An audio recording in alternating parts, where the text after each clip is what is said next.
When the Russian invasion of Ukraine began, information emerged that Ukrainian special forces would organize guerrilla resistance in all parts of the country.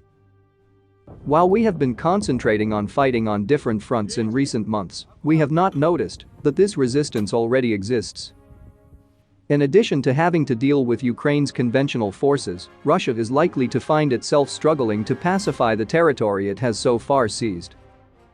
Continued resistance in occupied regions, both violent and non-violent, challenges the Russian narrative as well as its strategy.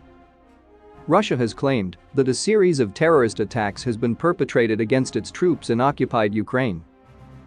A recent example is the alleged bombing of a cafe frequented by occupation forces in the city of Kherson in southern Ukraine. This could be, as others have pointed out, a false flag event, something which Russia is well known for staging. But, if we accept the report at face value, the attack does fall within a broader pattern of organized resistance directed at the Russian side in recently seized territory.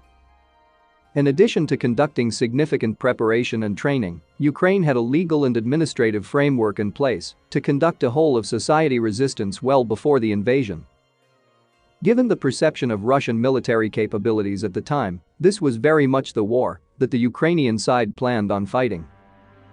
The Russians, planning for a swift liberation of Ukraine, probably did not plan on confronting a serious resistance of any nature. So they appear to lack a strategy to contend with the forces that remain in captured districts. Ukrainian resistance has been much fiercer than expected, and this is as true in occupied regions as it is on the front lines. In Kherson alone, there has been sabotage, attempted assassinations, and direct attacks on Russian forces, though not all reported attacks have been accurate. Also, the collaborators Russia was counting on to assist with its administration of these territories have not materialized in sufficient numbers. Even more worrying for Moscow, Russia is struggling to maintain basic public services in the regions it has seized. Interestingly, some sources have suggested that the war is also encouraging resistance in areas occupied by Russia or its proxies prior to February, though this is difficult to confirm.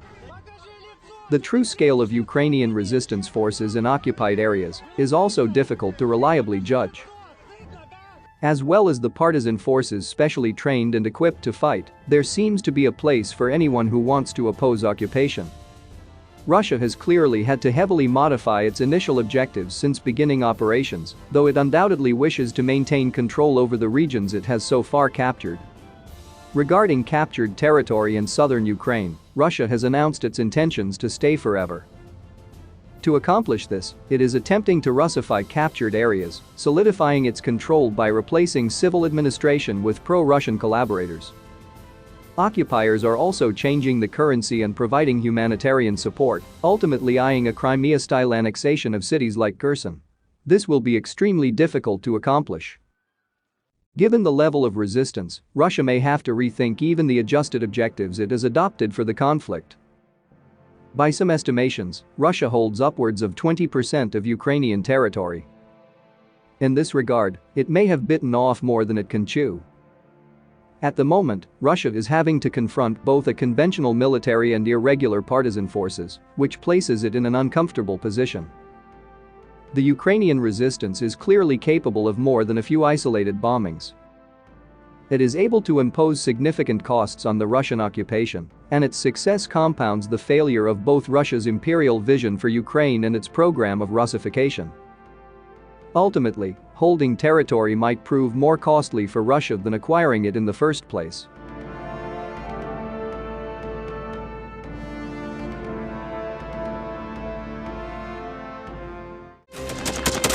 Thanks for watching, and don't forget to subscribe. Also, if you want to support Warthog Defense, please become our member and get early access to new videos, exclusive members-only videos, and become administrator in comment section.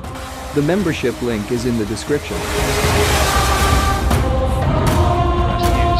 every day. We had a guy last week at 6 rescues in 6 days.